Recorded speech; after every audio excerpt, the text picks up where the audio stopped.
नमस्कार, आप देख रहे हैं समाचार। आपके साथ मैं हूं पराक्रम सिंह शेखावत। बताएंगे आपको इस वक्त की बड़ी खबरें। समाचार की शुरुआत सुर्खियों के साथ। बेटियां लहरा रही परचम। प्रधानमंत्री मोदी ने मन की बात कार्यक्रम में की नारी शक्ति की प्रशंसा। प्रधानमंत्री ने शहीद भगत सिंह की जयंती पर किया नमन। कहा, हर भारतवासी के लिए प्रेरणापुंज है Bhagat Singh. Vocal for local को खरीदारी का मंत्र बना दीजिए। प्रधानमंत्री ने मन की बात में त्योहारों के लिए दिया खास संदेश। कहा, ठान लीजिए वहीं खरीदेंगे जो देश में हुआ है तैयार। बिहार विधानसभा चुनाव के लिए भाजपा ने चुनाव अभियान समिति का किया ऐलान। पार्टी ने समिति में कुल 45 सदस्यों को किया शामिल। पूर्व केंद्रीय मंत्री रविशंकर प्रसाद, गिरिराज सिंह, सम्राट चौधरी समेत दिग्गज नेताओं को समिति में जगह।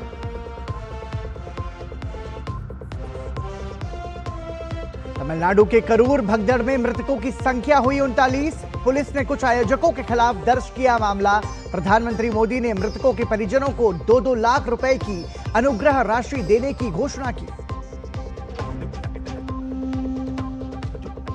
और दुबई में आज होगा भारत पाकिस्तान के बीच महामुकाबला। क्रिकेट टूर्नामेंट में अजय रही भारतीय टीम के हौसले बुलंद। एशिया कप का खिताब जीतने की प्रबल दावेदार।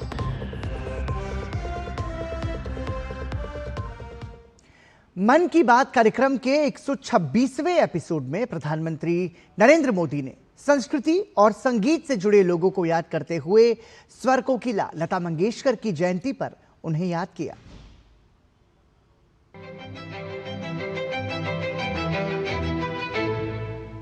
प्रख्यात पार्श्व गायिका स्वर कोकिला भारत रत्न लता मंगेशकर जी की जयंती के मौके पर प्रधानमंत्री नरेंद्र मोदी ने मन की बात कार्यक्रम में उन्हें याद किया। उनके साथ अपने स्नेह के बंधन को याद करते हुए पीएम मोदी ने उन्हें श्रद्धांजलि अर्पित की। मैं लता दीदी के लिए हृदय से अपनी श्रद्धांजलि प्रकट करता हूं। साथियों, लता दीदी जिन महाविभूतियों से प्रेरित थी, उनमें वीर सावरकर भी एक है, जिन्हें वो तात्या कहती थी।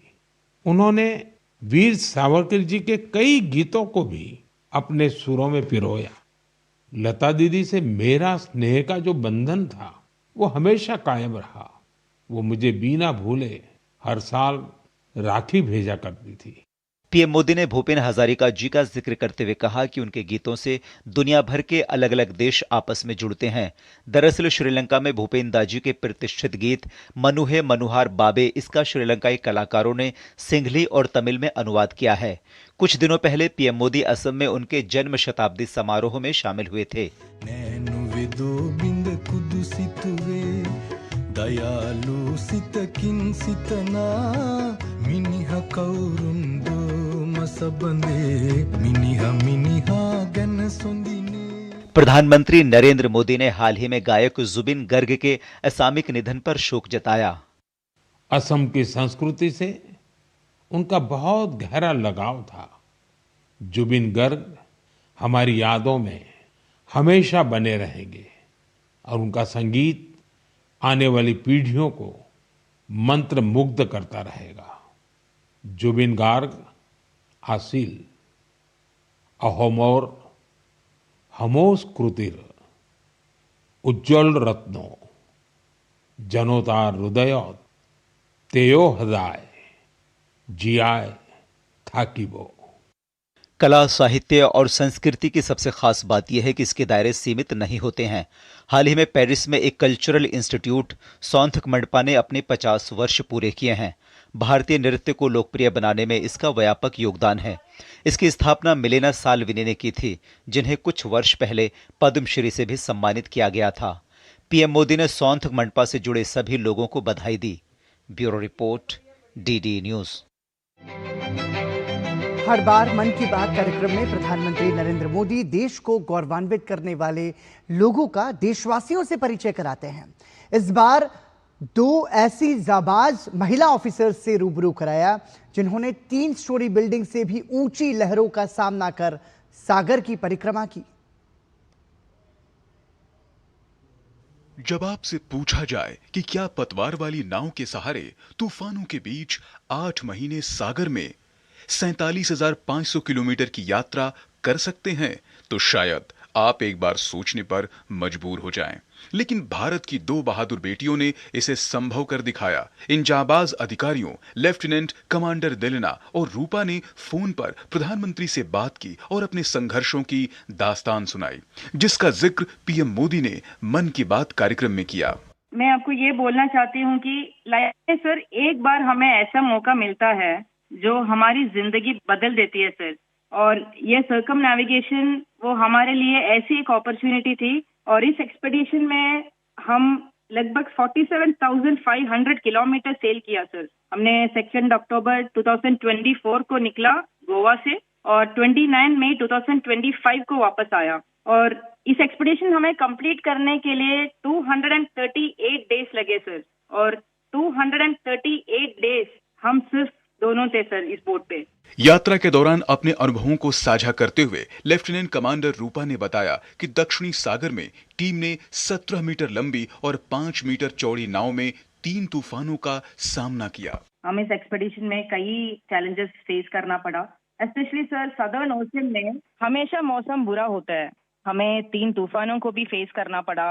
और सर हमारा बोट सिर्फ 17 मीटर का है और लेंथ में उसका विड्थ है सिर्फ 5 मीटर। तो कभी कभी कुछ लहरें आती थी जो 3 स्टोरी बिल्डिंग से भी बड़ी थी सर, और हमने बहुत ज्यादा गर्मी और बहुत ज्यादा सर्दी दोनों फेस किया है हमारे जर्नी में।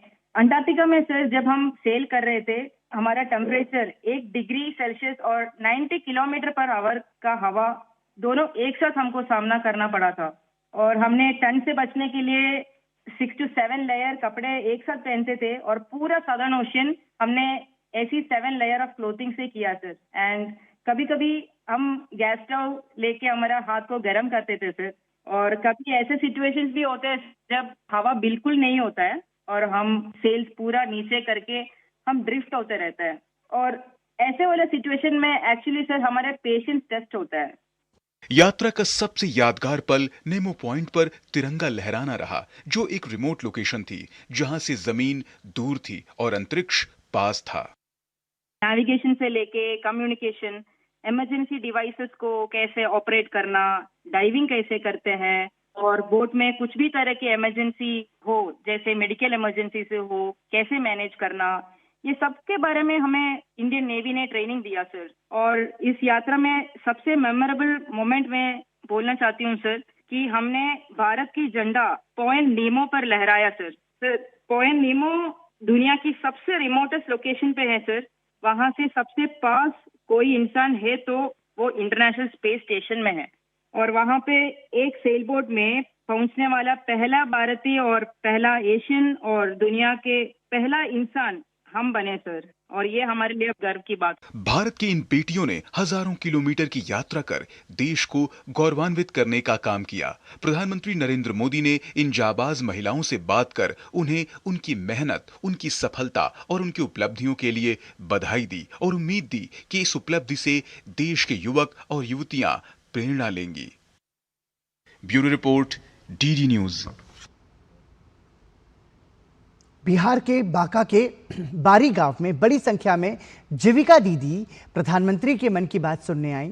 हाल ही में प्रधानमंत्री द्वारा बिहार के 75 लाख महिलाओं के खाते में 10,000 रुपए उद्योग शुरू करने के लिए डाले गए हैं, जिससे जीविका दीदी में खुशी का माहौल है। डीडी न्यूज संवाददाता कुमार आलोक ने लाभान्वित महिलाओं और इस योजना से जुड़े जनप्रतिनिधियों से खास बातचीत की।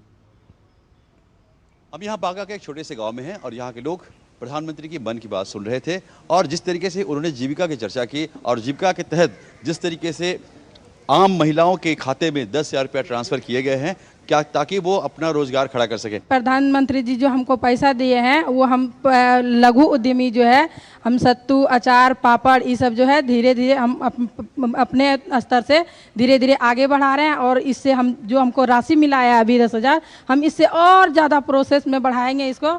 और मैं इतना ही कहूँगी और प्रधानमंत्री जी को मैं धन्यवाद करती हूँ। हम सिलाई कढ़ाई करती थी और मैं और अभी भी सिलाई कढ़ाई करूँगी, और मैं इससे छोटा सा रोजगार से मैं बड़ा रोजगार के रूप में करती हूँ। मुख्यमंत्री रोजगार योजना योजना के तहत मुझे 10,000 रुपया की राशि प्राप्त हुई है, जिससे मैं अपने बेरोजगार को अच्छी तरीके से चलाऊंगी। मैं पहले जीविका में जुड़कर एक सिलाई का मशीन लिया हूँ, उससे मैं अपना रोजगार कर रही हूँ और ये 10,000 जो मिला है इससे भी हम अपना रोजगार को आगे बढ़ाना चाहता हूँ।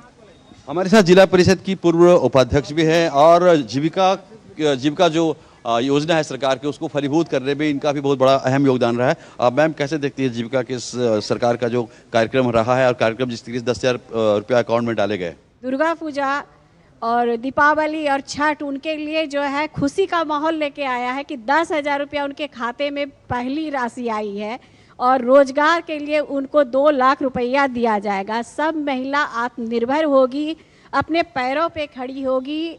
जो महिला घर में बैठी रहती थी वो महिलाओं के पैर में पंख लग चुका है। बांका से विधायक है रामलाल मंडल जी, जीविका को लेकर के आपने कितना मेहनत किया है और ये इस योजना को हर एक प्रत्येक महिलाओं तक पहुंचाने के लिए आप क्या कर रहे हैं? अभी मैं सवेरे जब निकला हूँ तो सभी जगह भीड़ लगी हुई है, महिलाएं हैं और अपने आके बता रही थी हमको मिला, हमको मिला, हमको मिला। छोटे छोटे उद्योग लगाइए और ये सब काम करिएगा। स्वयं प्रधानमंत्री जी की इच्छा है कि स्वरोजगार और इसी देश में बनाए हुए सारे सामानों का उपयोग। विधायक बांका रामनारायण मंडल जी और तमाम महिलाओं से हमने बात की जो जीविका से जुड़ी हुई है और एक आप कहें कि आशा की किरण जगी है कि महिलाएं आत्मनिर्भर हों और फिर आगे जाकर के 2 लाख रुपए उन्हें उनके खाते में डाला जाएगा अगर उनका बिजनेस बहुत अच्छा रहा। कैमरामैन विनय तिवारी के साथ कुमार आलोक, डीडी न्यूज़, बांका। चंडीगढ़ के सेक्टर 15 में आज लोगों ने प्रधानमंत्री के मन की बात कार्यक्रम को सुना। स्थानीय लोगों ने प्रधानमंत्री मोदी की इन बातों से प्रेरणा लेते हुए कहा कि वो अब स्थानीय उत्पादों को ही खरीदना पसंद करते हैं और ऐसा करना जारी रखेंगे। डीडी न्यूज़ संवाददाता गौरव पटवाल से प्रधानमंत्री की मन की बात कार्यक्रम सुनने वाले लोगों ने खास बातचीत की। देश में माननीय प्रधानमंत्री जी के जीएसटी कम करने पर सभी देशवासी बहुत ही खुश हैं, क्योंकि जिस तरह से महंगाई बढ़ी हुई, सभी कह रहे थे महंगाई बढ़ रही है, वो हमारे माननीय प्रधानमंत्री जी ने एकदम से कम करी है, जीएसटी कम करी है। जैसे कि जब से नरेंद्र मोदी जी प्रधानमंत्री बने हैं तब से हमारे देश बुलंदियों को छू रहा है और ऐसे कि मेन तो एक ये बात है कि अभी जो जीएसटी कम किया, जो छूट मिली है, इसका बहुत बेनिफिट मिला है और उससे ग्राहकी भी बढ़ी है। और अब जैसे कुछ लोग थे कि जो जीएसटी नहीं लेते थे, अब वो जीएसटी वगैरह भी अप्लाई भी कर रहे हैं मार्केट के और इसका बहुत बेनिफिट होएगा। बहुत अच्छा लगा जी। स्वदेशी जो चीज़ है वही हमें इस्तेमाल करनी चाहिए। अब जो त्यौहार आ रहे हैं उसमें हम स्वदेशी ही चीज़ लेंगे। इंडिया का प्रोडक्ट ज़्यादा खरीदा जाए। जैसे हम लोग बाहर से जहाँ पर आए हैं, हम फर्स्ट प्रेफरेंस इसको ही देते हैं कि अपनी जो इंडिया की प्रोडक्ट है इसको खरीदें और बाहर भी इसके बारे में अपने विचार दें भी और लोगों को भी इंस्पायर करें, वो भी यही खरीदें। Made in India, make in India, by Indian made, इससे देश बहुत अच्छा और बहुत आगे निकलेगा। अगर हम दूसरे देशों के ऊपर रिलायंट रहेंगे तो हम आगे कभी नहीं बढ़ सकते। अगर भारत को नंबर 1 पे लेके आना है तो हमें सब कुछ यहीं बनाना पड़ेगा, अपने आप के ऊपर रिलायंट होना पड़ेगा। यही बात उन्होंने कही, यही बात उनकी सबसे अच्छी लगी मुझे। हम बदलाव देख रहे हैं कि हर कोई रेगला, कुछ टाइम था जब हर कोई विदेशी चीज़, अपने कपड़े से हर तरह की चीज़ें जो घर में इलेक्ट्रॉनिक्स हैं, जो भी चीज़ें हैं, वो विदेशी चीज़ों के पीछे जाते थे। लेकिन आज यहाँ पर भी सभी वही चीज़ें बन रही हैं जो बाहर से आती हैं, रादर उनसे अच्छी बन रही हैं। मन की बात कार्यक्रम में प्रधानमंत्री द्वारा कोलकाता की दुर्गा पूजा का जिक्र किए जाने के बाद पश्चिम बंगाल के आम नागरिकों में बेहद खुशी का माहौल देखा जा रहा है। रायगंज के भाजपा सांसद कार्तिक पाल और कुछ महिलाओं ने जीएसटी की दर घटाए जाने को लेकर खुशी जताई और कहा कि जीएसटी में कमी आने से त्योहार के इस मौसम में बंगाल की मिठाई की मिठास और बढ़ गई है। हमारे वरिष्ठ सहयोगी राजेश राज ने रायगंज से भाजपा सांसद कार्तिक पाल और स्थानीय लोगों से खास बातचीत की। अभी डीडी न्यूज़ दिल्ली की टीम मौजूद है उत्तर दिनाजपुर, जो रायगंज कहलाता है उसका वो मुख्यालय है, और अभी हम रायगंज के लोकसभा सांसद कार्तिक पाल से बात कर रहे हैं, जो अभी मन की बात कार्यक्रम सुनने के बाद अपने जो यहाँ के जनता है उनके साथ हैं। पाल साहब, कैसा लगा जब प्रधानमंत्री जी ने पश्चिम बंगाल का जिक्र किया, कलकत्ता का जिक्र? पहले तो हम सब मिलकर बोलूँगा बोलो दुर्गा माँ की। प्रधानमंत्री मोदी जी को दुर्गा पूजा का बहुत बहुत शुभकामनाएं, नमस्कार। मन की बात जो है, मन की बात के लिए हमारा इंडिया का जितना टैलेंट है वो टैलेंट को हम लोगों ने सब एक गांव से लेकर शहर तक सब हम जान पाते हैं। प्रधानमंत्री मोदी जी का मन की बात में पूरे भारत हम टीवी पे देख लेते हैं। यहाँ का जो प्रतिभा है, टैलेंट है, यहाँ का जो शिल्प है, कला है, आर्ट है, सब हम देख लेते हैं। 22 तारीख नवरात्रि से लागू है जीएसटी आम लोग पूरा एंजॉय कर रहा है, क्योंकि जीएसटी में अभी जो त्योहार का माहौल और गर्म हो गया है। उसका साथ एक बात, हमारा जो लक्ष्य है प्रधानमंत्री जी का, विकसित भारत और एक भारत श्रेष्ठ भारत, इसके लिए आपके तरफ से और दूसरा जो हमारा जितना कार्यकर्ता है या आम पब्लिक है, सबसे मेरा विनती है, मोदी जी का जो मैसेज है एक भारत श्रेष्ठ भारत, इसको बनाने के लिए हम लोग सब स्वदेशी जो जितना हमारा सामान है देश का सब हम खरीद लेंगे और जितने सारी दुकानदार हैं उनको बोलेंगे जो पब्लिक को मोदी जी ने जो छाड़ दिया है जीएसटी पूरे के पूरा मिलना चाहिए। जीएसटी बचत जो चल रहा है और जीएसटी जो कम हुआ है स्लैब का, तो इससे पूरे देशवासी का लाभ उठाएगा, हम लोग भी लाभ उठा पाएंगे। दुर्गा पूजा रायगंज में बहुत बढ़िया होता है। आज 4-5 दिन पहले से पूरा बंगाल पूजा को लेके उत्सव मना रहे।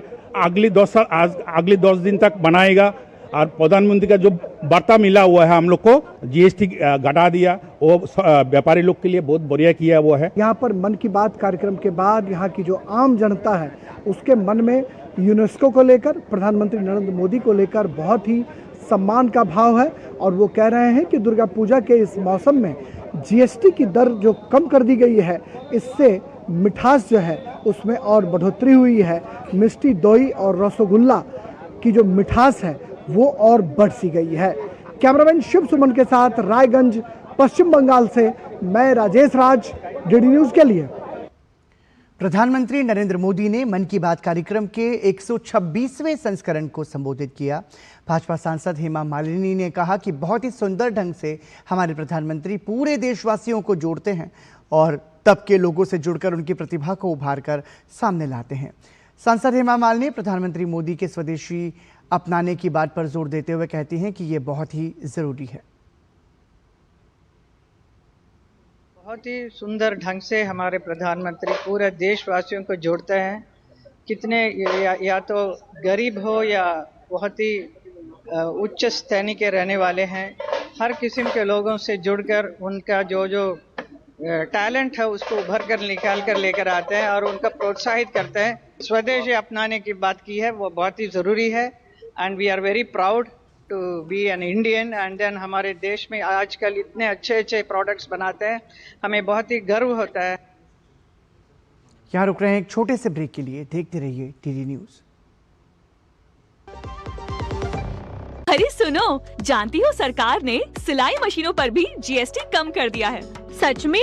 मतलब अब हमारी भी अपनी मशीनें हो सकती हैं? तो अब हमारा काम आसान और खर्चा भी कम हो जाएगा। मशीन अब 500 से 1000 रुपए सस्ती हो गई है। बचत से मिली ताकत और आत्मविश्वास।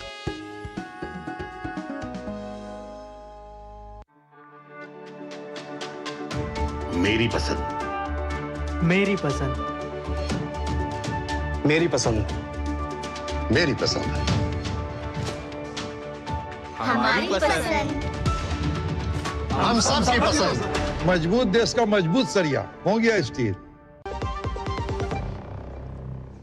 ब्रेक के बाद एक बार फिर आपका स्वागत। आप देख रहे हैं दूरदर्शन समाचार।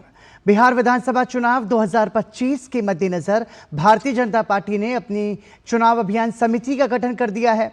पार्टी ने इस समिति में कुल 45 सदस्यों को शामिल किया है। समिति में वरिष्ठ नेताओं के साथ साथ युवाओं को भी प्रतिनिधित्व दिया गया है।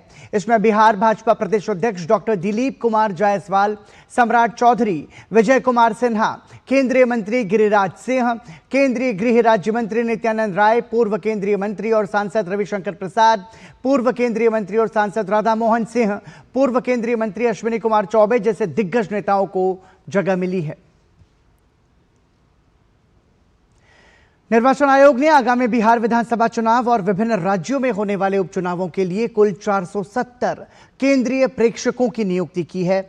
इनमें 320 आईएएस, 60 आईपीएस और 90 अन्य प्रशासनिक अधिकारी शामिल हैं। ये प्रेक्षक चुनाव प्रक्रिया की निष्पक्षता, पारदर्शिता और चुनाव खर्च की निगरानी करेंगे। आयोग ने बताया कि बिहार के अलावा जम्मू कश्मीर, राजस्थान, झारखंड, तेलंगाना, पंजाब, मिजोरम और ओडिशा में होने वाले उपचुनावों में भी प्रेक्षकों की तैनाती की जाएगी ताकि मतदान प्रक्रिया सुचारू और पारदर्शी ढंग से संपन्न कराई जा सके। तमिलनाडु के करूर में राजनीतिक रैली में हुई भगदड़ में मरने वालों की संख्या बढ़कर 39 हो गई है। मरने वालों में 9 बच्चे, 17 महिलाएं और 13 पुरुष शामिल हैं। 51 से अधिक लोग राज्य के विभिन्न अस्पतालों में इलाज करा रहे हैं।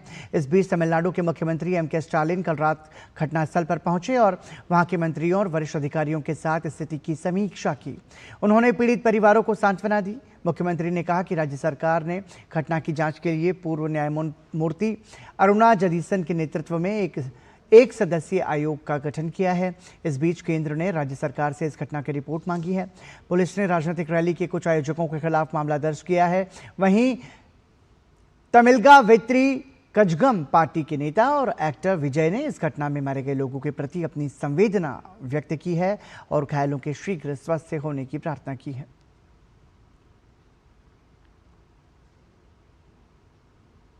प्रधानमंत्री नरेंद्र मोदी ने करूर के राजनीतिक रैली में हुई दुर्भाग्यपूर्ण घटना पर दुख जताया है। साथ ही दुर्घटना में मारे गए प्रत्येक व्यक्ति के परिजनों और घायलों के लिए अनुग्रह राशि की घोषणा की है। प्रधानमंत्री कार्यालय ने सोशल मीडिया प्लेटफॉर्म एक्स पर लिखा, प्रधानमंत्री ने तमिलनाडु के करूर में एक राजनीतिक रैली में हुई दुर्भाग्यपूर्ण घटना में मारे गए प्रत्येक व्यक्ति के परिजनों को प्रधानमंत्री राष्ट्रीय राहत कोष से 2-2 लाख रुपए की अनुग्रह राशि देने की घोषणा की है। घायलों को 50,000 रुपए दिए जाएंगे। उत्तर प्रदेश के लखीमपुर खीरी में दर्दनाक सड़क हादसा हो गया। लखीमपुर सीतापुर हाईवे पर रोडवेज बस और ओमनी वैन की आमने सामने जोरदार टक्कर हो गई। हादसे में ओमनी चालक और एक बच्चे समेत 5 लोगों की मौत हो गई, जबकि 10 लोग गंभीर रूप से घायल हो गए हैं। टक्कर इतनी भयानक थी कि कार का अगला हिस्सा पूरी तरह से गायब हो गया। वहीं इस हादसे में वैन चालक की मौके पर ही मौत हो गई। घटना के बाद मौके पर पहुंची पुलिस ने ग्रामीणों की मदद से शवों को बाहर निकाला और घायलों को इलाज के लिए अस्पताल में भर्ती कराया है। ये पूरी घटना खीरी थाना क्षेत्र के ओयल कस्बे की है।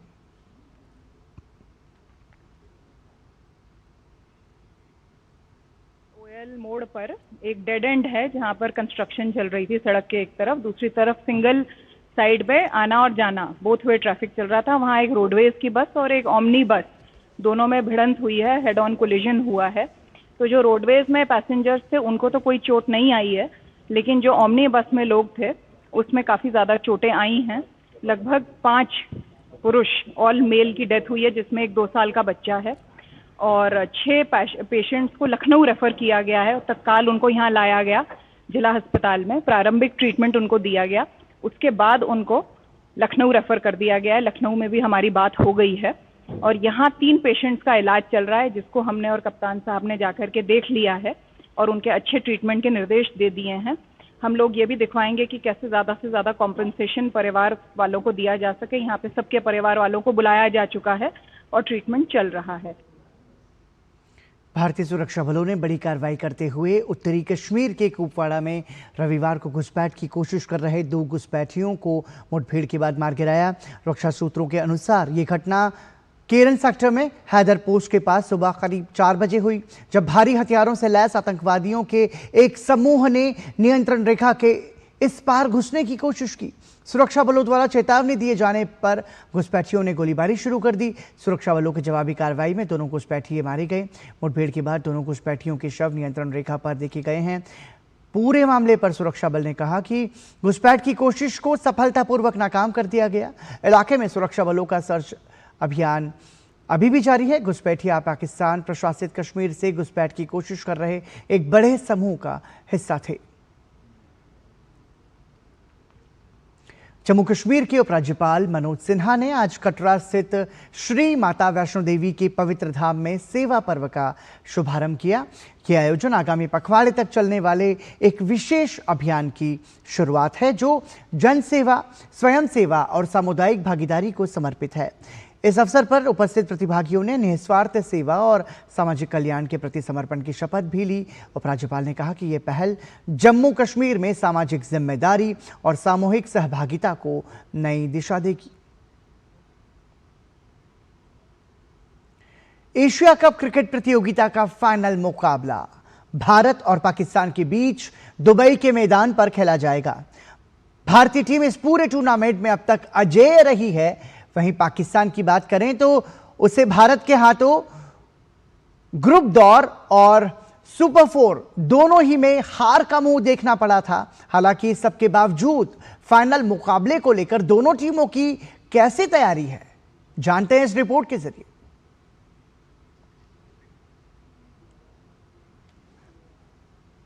और हम उम्मीद करते हैं कि ये जो मैच है ये निश्चित रूप से भारत ही जीते, क्योंकि सभी की निगाहें इस मैच पर टिकी होंगी। ये फाइनल मैच होगा एशिया कप का। बहरहाल बीसीसीआई को नया बॉस मिल गया है। बीसीसीआई मुख्यालय में आयोजित हुई वार्षिक आम बैठक में जम्मू क्रिकेट संघ से जुड़े पूर्व क्रिकेटर मिथुन मनहास को बीसीसीआई का नया अध्यक्ष चुन लिया गया है। मिथुन रोजर बिन्नी की जगह लेंगे। वहीं राजीव शुक्ला उपाध्यक्ष के पद पर बने हुए हैं। कर्नाटक राज्य क्रिकेट संघ के मौजूदा अध्यक्ष और भारत के पूर्व स्पिनर रघुराम भट्ट को बीसीसीआई के कोषाध्यक्ष के रूप में चुना गया है। उनका केएससीए अध्यक्ष पद का कार्यकाल 30 सितंबर को समाप्त हो रहा है। देवजीत सैकिया सचिव पद पर बने हुए हैं, जबकि प्रभतेज भाटिया को संयुक्त सचिव बनाया गया है। और इसी के साथ समाचार में अभी के लिए इतना ही, लेकिन डीडी न्यूज पर खबरों का सफर जारी है। दीजिए अनुमति। नमस्कार।